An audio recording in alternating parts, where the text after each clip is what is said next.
Hey guys, here's a review of Teen Titans issue 1. And, new team, new Titans here. Beast Boy is the right color. Raven, looks better with Kenneth Rockefeller doing the artwork. Bunker, honestly, from the first time I saw him, I wanted to see his powers used. And Kenneth Rockefeller drawing them, so I'm really excited about that. Red Robin, Wonder Girl, you know what the deal is. I still wish that Static and Jericho, Deathstroke's son, was part of the Titans. But hey, new series. Let's see what happens. Let's get right into this. So, the beginning of the comic, in New York, Times Square, and Wonder Girl, she's walking around, talking to Robin, I think, and they're talking to someone else, and like this hooded mass comes over all the TVs, and takes control of all the phones and cameras and stuff and technology, and starts saying that he's on a bus, he's got bombs and stuff, and he's headed straight for S.T.A.R Labs and all that. So yeah, that happens.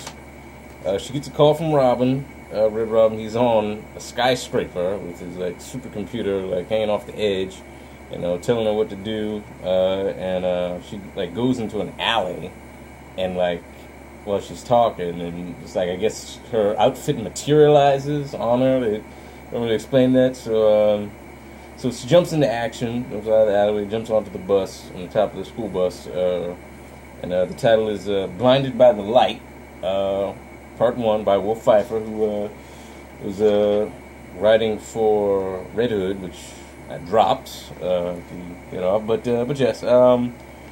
So Red Robin, Tim Drake, he's on the skyscraper. He's giving orders to everybody, Miguel and Beast Boy, Bunker, and there's a group of people inside S.T.A.R Labs that are monitoring everything, and they're looking at ways to deal with the situation.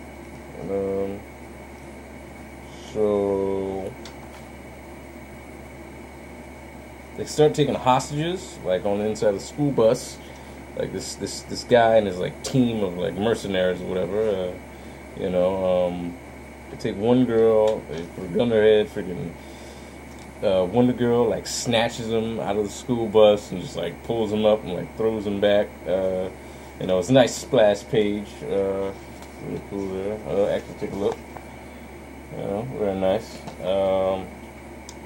So Robin actually, tells Miguel to head for S.T.A.R Labs, and for Beast Boy to cover the air. So he's he's an eagle, and he watches as the guy comes flying back and knocks into a building, and says he could really do some damage with these talons, So I think the writing's pretty good for this comic, for this issue. For this issue, I think everybody has a real good voice. That's one thing that I recognized pretty early into the comic. So one of the other henchmen, I guess, takes the girl, and is about to throw her out of the bus, behind the bus. So that's when Red Robin actually swoops down, on his wings that have a little bit of a redesign. They're fully red now, kind of a little bit shorter. So he ends up saving the girl, and again, another nice splash page there. So it says "Got you," so it's all good. Next page, Beast Boy actually flies in through, I guess, the windows as a hummingbird, and again he is green, and then turns into a Bengal tiger, and starts causing chaos. So, and then the other guy gets thrown out of the bus. So that's 2 down, however so many to go of the whole henchman team. Then they all point guns at Beast Boy now that he's the tiger. He can't really do anything. So kind of asks for Raven to help, and she just happens to be disguised as one of the schoolgirls, and she shows them the nightmare realm. They're all scared and stuff. So that's cool. And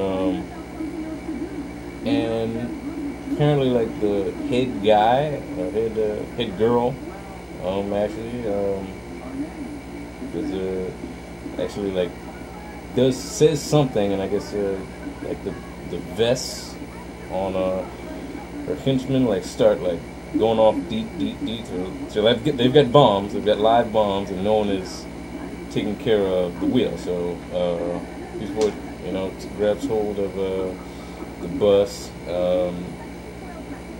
and Wonder Girl jumps in and grabs the guys with the bombs and runs out through the other side of to the back of the bus, and they explode, presumably killing him, I guess. Whoa. So henchman dead. Wonder Girl's fine, of course. Beast Boy has no control. The bus, the brakes are locked. He pulls out the keys. It does nothing.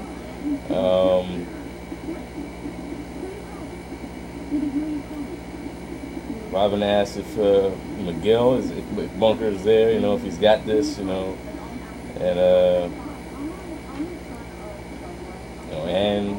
another beautiful splash of Bunker, using his powers. He saves the bus, and he puts up all these, those little blocks, psionic blocks, and it's like, I got this. So that's really cool, and I love the color palette as well.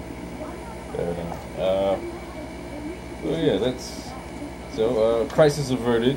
So apparently the head person, like girl, I guess like disappears. Like Red Robin is asking Wonder Girl about that, and she says she doesn't know. And Beast Boy is asking Bunker, why didn't the bus when hitting knocked inside of the bricks, the pile of bricks of his, why didn't they react like regular bricks? So he explains, he makes them smaller so they'll be softer, and he made them very, very soft. So and then one of the two fathers of the children that were on the school bus ends up remarking, only complaints I've got is with all these superheroes in New York. It's just my luck to get rescued by the two who look like a couple of, and Bunker, hears that, he gets mad, and he like creates a brick wall and kind of pushes him against another wall, breaks his glasses. It says, if I were you, I'd think very seriously before finishing that sentence, if you don't know, Bunker is an openly gay superhero, he explains some stuff. Beast Boy is like, what are you doing, Bunker? He's like, I'm explaining the facts of life to this guy.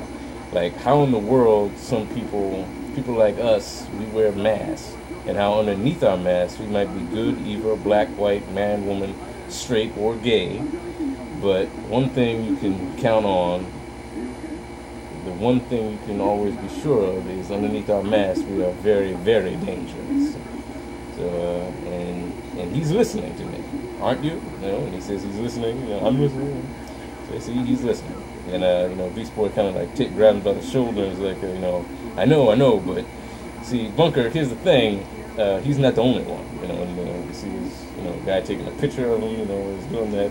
And I'm held up, and another woman like taking photography. She's a newscaster, and so yeah. Okay, and last page is S.T.A.R Labs, Phase 2 on the northern tip of the Governor's Island, a half a mile away from Manhattan. State-of-the-art cutting edge, still under construction. And I guess the security guard, is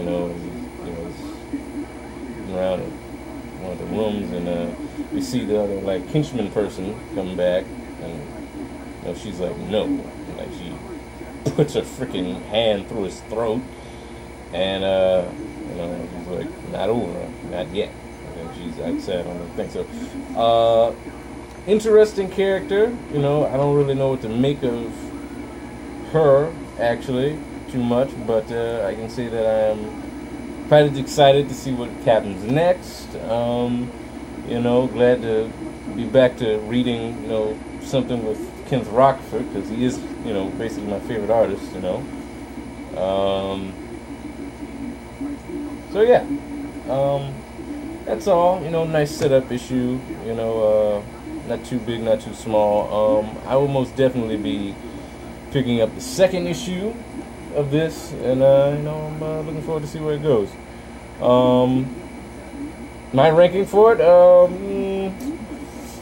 3 out of 5, I guess. 6.5 out of 10, maybe. But yeah, that's all, guys. Thanks for watching. Like, comment, subscribe. Follow me on Tumblr, Twitter, and Instagram. Look forward to seeing me at Otakon next month if you're going. And I'll see y'all next time. Peace.